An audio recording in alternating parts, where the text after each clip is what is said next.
If you've been thinking about buying a franchise business, but you'd prefer the freedom of an online business that you own entirely, I think you're going to find this episode really helpful.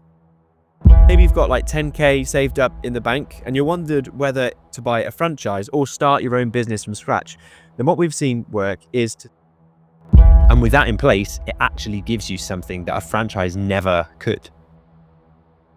And that realization changed my mind completely when I considered how to invest in a long-term cash flowing vehicle. If you've ever thought that you needed to buy into a big brand to get the structure and the support, the reality is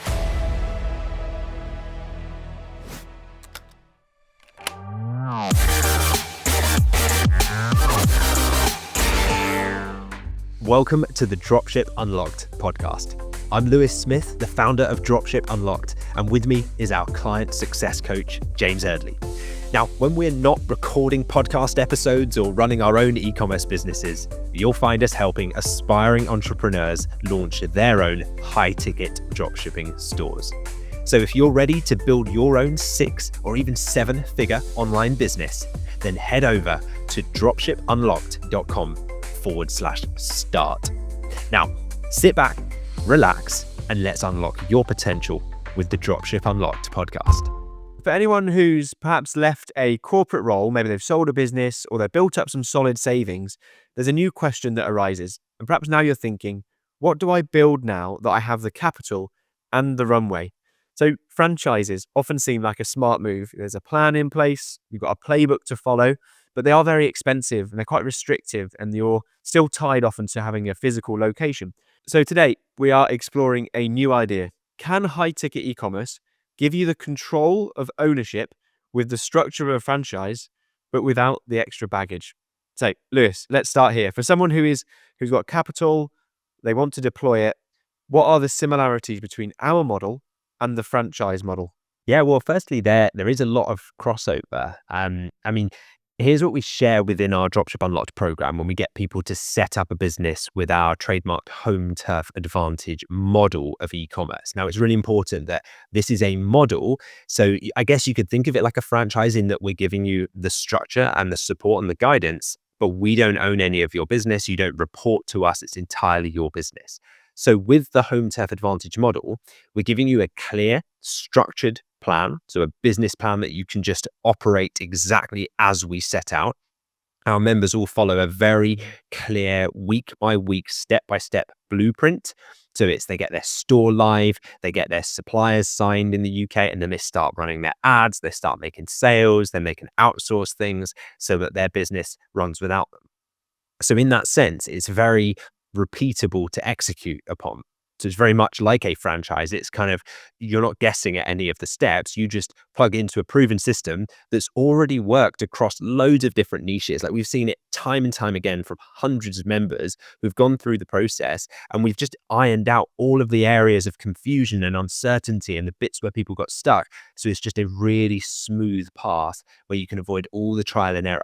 So there are definitely elements that are taken from the franchise world, if you like, where yes, it's that structure, it's that guidance, it's the SOPs, it's how you do things, the proven way of making this work, the market research to ensure that, with a franchise, you're building the business in a viable location like that. Those are the types of things that we will upskill you on and train you on with the HomeTurf Advantage model to give you that support and accountability as well that you don't often get from a franchisor. So in our world, that's private coaching on Zoom twice, if not 3 times a week.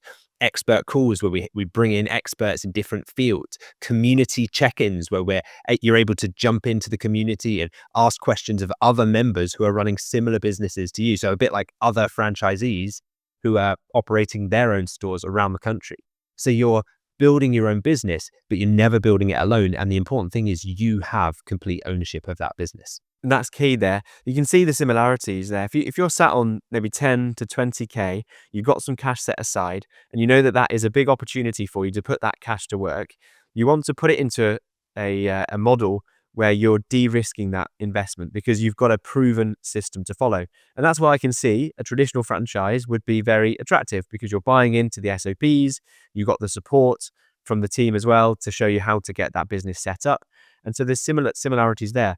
With our model of the specific type of e-commerce we do, so selling products online, we've got a proven path for how to do that. We've then got the support of how to set up the business and the community backed around you to get you up and running. So clearly some similarities, but what about the differences, Lewis? So how does high ticket e-commerce and our HomeTurf Advantage model, how does that actually go beyond the franchise model? Yeah, so there are a few core differences to this. So if you are at that point where James just mentioned, where you've got 10, 20,000, I mean, that's relatively low investment for a franchise these days. Like it's probably significantly more if you're looking at a real serious franchise. But say with this model, you own 100% of the brands that you build. So there's no licensing fees from us. There's no royalty splits. Like we're not taking a cut. You are building equity from day one in your own business. So that's the biggest difference. I think that it's entirely yours. And that's not to be underestimated because you're not answering to anyone. We're not chasing you, every quarter for updates and profit splits and things like that. It's very much just owned by you, which means that you get to call the shots. It's so much less stressful to have a business like that down the line where you've not got, a franchisor or an investor breathing down your neck, putting pressure on, asking for, constant updates. It's just your business to do as you please with, no strings attached. So that's a really nice difference. I think the other thing is that with a lot of franchises you are very much kind of tied into where the business is. Perhaps it's a gym or a coffee chain or whatever it might be. If it's a brick and mortar type franchise, you are very much kind of wedded to being there. And I think the location independence that the high ticket e-commerce business with our HomeTurf Advantage model, which is the model we teach at Dropship Unlocked, it gives you such location freedom. You're not locked into a postcode even. You can be anywhere on the planet and make sure that as long as you have a Wi-Fi connection, you're good to go. You can run the whole business remotely. And that is really liberating. And again, is not something to be underestimated because just because you are happy to kind of go to an area at the moment, will that be the case forever? I don't know. But with this, you don't have to worry about where you're located because the business basically travels with you. It's 100% online. You don't need any stock. You haven't got to buy anything. The other thing as well that I think makes it massively beneficial to go with a model like the HomeTurf Advantage is that you can scale without staff. So with virtual assistants and automations, you can build a really lean system that runs without you packing boxes and answering every call and having to, employ a whole team of people and then worry about all of the different HR policies around that. Like that becomes stressful. It sucks up time and energy and money. And I think actually it's very, very liberating to know that you could effectively run this entire online business yourself, maybe bringing in one virtual assistant to help you. And the whole thing is then outsourced. So to bring this to life, I'll share some real examples here because we've had members take redundancy packages or payouts from maybe severance payouts and turn them into income generating stores in under 90 days. And that's often the position that someone who considers starting a franchise is in. They've had a lump sum cash injection of some kind and they think, well, how do I deploy a portion of that capital to get an ROI in the lowest risk way possible? So Suraj was a good example of this. Someone who jumped into the program, scaled past £100,000 in sales in just a few months with his business using our model from a standing start as well.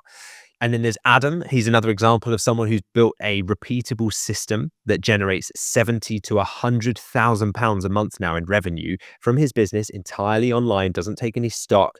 And it's all because they followed a really clear metric-driven launch path. So if you want to hear more about that, you can check out episode 139 of the podcast, which was titled From Zero to £100,000 in 6 months. It's a really good breakdown of how quickly things can go when you follow a proven playbook. That's a great episode to get lined up, as well as the interviews that we've done with people who have generated this kind of cash flow from a business that they had no prior experience in. So in a similar way, they've bought into a model, which is the HomeTurf Advantage. They've deployed that model into their laptop, if you like. They've built the Shopify store. They've put the systems in place to make that business run and sell products online. And then they've got cash flow coming out after a few months of hard work to build that business from the ground up. And then you're in a place, as you say, with 100% equity of that business. It's all yours. And that's a fantastic place to be in, with control over a business like that. Now, let's talk about risk control and how we take control of this business, because that's where a lot of people freeze up when they've got some cash to deploy. They're worried that they don't want to make the wrong choice in what horse they back, if you like, or what investment they go after. So for someone who's a very analytical, pragmatic person, and they would benefit rather dashboards to check their analytics rather than just guesswork, how would you say that this model really de-risks that launch phase and will give them control over a scalable business? Sure. So there's a few things. The way that we build is very much milestone led. It's based on a very specific proven launch plan. So you're tracking progress each week as you go. So for example, you got the process of like setting everything up, then you're building your store, then you're signing your suppliers, and you're kind of checking these things off as you go as milestones. You then launch your ads, then you make your first sale, then you start to put systems in place to automate the process so that it can operate independently of your time. The metrics part of it is really important, because if you are quite numbers driven and you want to make sure that you're using metrics over your own like gut instinct or intuition, then some of the key performance indicators that we follow, things like ROAS, return on ad spend, or how much does it cost you to acquire a customer, your CAC, or your AOV, your average order value. Those things are all tracked, they're all reported, they're all there on paper in Shopify on the screen. And so you know exactly what's working, you know why it's working. And so I guess it gives investors a peace of mind that their capital has been executed and deployed efficiently, because you can really start lean. We're not saying you need £80,000 to start a franchise or a business like this. For under 10K, you can get this thing up and running, making sales, and have a new income stream that then makes you a lot more than 10K down the line if you set it up correctly.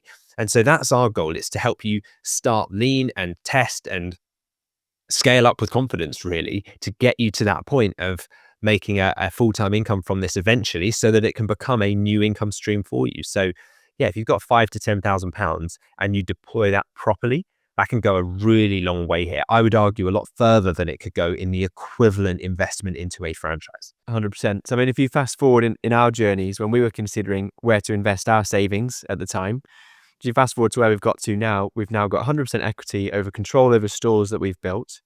We've got data back that we're selling products that have been selling for almost 5 years in my case, since when I started this business. And now I generate consistent income for myself. And I've just followed a proven plan to set that up in the first place.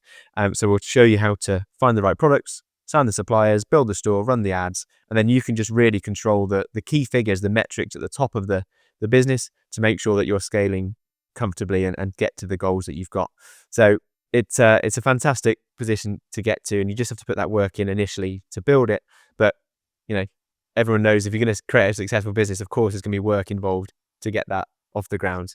So for anyone thinking, fantastic, that sounds great, but maybe they're not the most technical person, maybe they haven't run an online business before, what would you say to those people about how much involvement they'll need to take in getting set up and how much technical prowess they'd need to have? Yeah, I wouldn't worry too much about the technical side of things, because that's very much step by step, it's covered. There will be a bit of time input initially, because it's your business. And so you want it to be set up right. And I'd argue that without that time input, would you really have a good enough understanding of how your business is set up and operate and functioning? So I think that's important initially, to have a bit of time to put into this. And by a bit of time, 10 to 15 hours a week, something like that is probably a good kind of amount of time to have set aside for this. And once you've got proof of concept in place and you can see this coming together and you've got sales coming in, we'll then show you how to hire virtual assistants and run your daily operations. So you're basically removing yourself from any of the kind of day-to-day stuff. We'll show you how to automate the fulfillment of many orders and even of customer service in certain cases. So leveraging AI and automations and making sure that really the whole thing runs even independently of a human's involvement to a certain extent, let alone your involvement. And then eventually just systematize the whole business so it runs like a well-oiled machine. So you start with ownership with this. And then once you have ownership of that business and you've put in some time to understand it, that's when you can then build leverage. And we guide you through exactly how to do that throughout the program. So to answer the question, can high ticket e-commerce be a franchise? The answer is yes, but better. There are benefits to it over and above a franchise because you get structure without the restriction. You're getting the support without the huge overheads of a franchise. And you're building an asset that is truly yours to scale and eventually to even sell. So if you're in that position where you're ready to deploy capital into something that's smarter than just another franchise license or putting it into a savings account, head over to dropshipunlocked.com/start. And there's a short video that I recorded where I break down the step-by-step launch roadmap. And if it makes sense, you can book in a call, have a chat with us, and we'll talk about getting you started. Are you enjoying the podcast? We'd love to hear from you. Leave a comment or a review and we might feature it in an upcoming episode. And for detailed show notes and resources, visit dropshipunlocked.com/podcast. If you found value in any episode of this podcast, please could you take just 10 seconds to leave us a quick 5-star review on your favorite podcast app? It helps us more than you can imagine. And who knows, you might just hear your comments read out on the show. Thanks for being a part of our community. Your support helps us keep delivering new episodes to you every week. Now let's answer a question that we've had in from a listener. And if you've had any questions that have come up while you've been listening or watching to today's episode, then all you need to do is comment beneath the YouTube video version of this episode, and it might just get featured in an upcoming recording. So that is exactly what Oliver Murphy, 25, has done. So I'm going to put his question to you now, Lewis. He said, fantastic episode. I've been watching the podcast for a while now, and every time I watch it, I get excited and raring to go. Then questions set in. So here we go. I work full-time as an engineer, and I was wondering how many hours on average do people work on their websites while working full-time? I know it depends on the person, but do you have an average number of hours? Yeah, so firstly, love the question, Oliver. Great to hear that you've been enjoying the podcast, and it sounds like you'll be joining us inside the masterclass very soon. So the truth is, it does vary, and I know that's not the answer that you were hoping for, but some people do like early mornings before work. Others, if they work a really early shift, maybe they do evenings after work, or other people who are just crammed throughout the week might just have to do it on weekends. As a rule of thumb, if you kind of wanted an average, I'd say if you can consistently alongside a job be putting in at least an hour a day, that's enough to keep momentum without burning out. I'm not saying that you're then going to build a business overnight and everything by next week you have sales flying in. It probably will take a little bit longer than that with just 1 hour a day. But that's kind of the minimum that I would say is needed to really ensure consistency and build momentum without you burning out. There are members in positions where they will do a lot more hours than that. We've seen members who, for example, have just taken redundancy and then they join this as almost like a second job or a new job for them. And they'll say, I'm going to build my entire store. I'm going to contact suppliers. I've got all the hours of the day, and they're putting in, 5, 7, even 10 plus hours a day. So they obviously move faster, but I'd say it's not about cramming in hours just for the sake of it. It's about continuing and making steady progress with this, because I think you want to know exactly what to focus on at any one time, and you'll be surprised how things can move if you can keep that focus, keep your mind on the task that it's working on. Even if that's just one task in the day that takes you an hour, things can really start to move once you lock into that rhythm. So yeah, hopefully that answers your question, Oliver. Great question. Common one as well, because people are considering doing this often alongside a job. And it's exactly how I started. Alongside my 9 to 5, I told myself I'm going to aim for 2 hours a day. So I did a bit before work, a bit after work.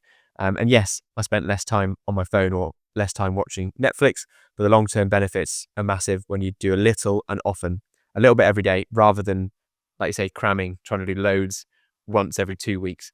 So great question. Now on to a recent review that we've had for the podcast as well, because we love to shout you out. If you say nice things, if you enjoyed the podcast, let us know, because we love to shout you out.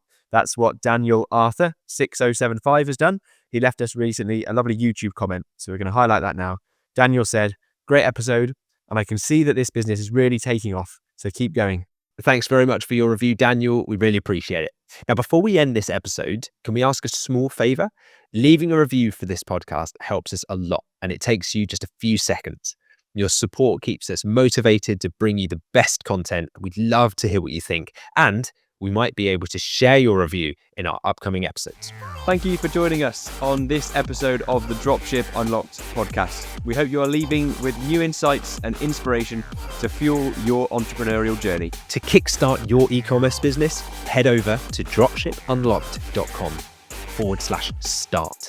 It's the perfect place to start and get access to resources that will help you build your business from the ground up. And don't forget to hit that subscribe button for more episodes packed with strategies, tips, and success stories. Plus, if you enjoyed this episode today, a 5-star review would mean the world to us, and you might even get a shout out on the next episode. Thank you for choosing to spend your time with us today. We can't wait to bring you more insights on the next episode of the Dropship Unlocked podcast.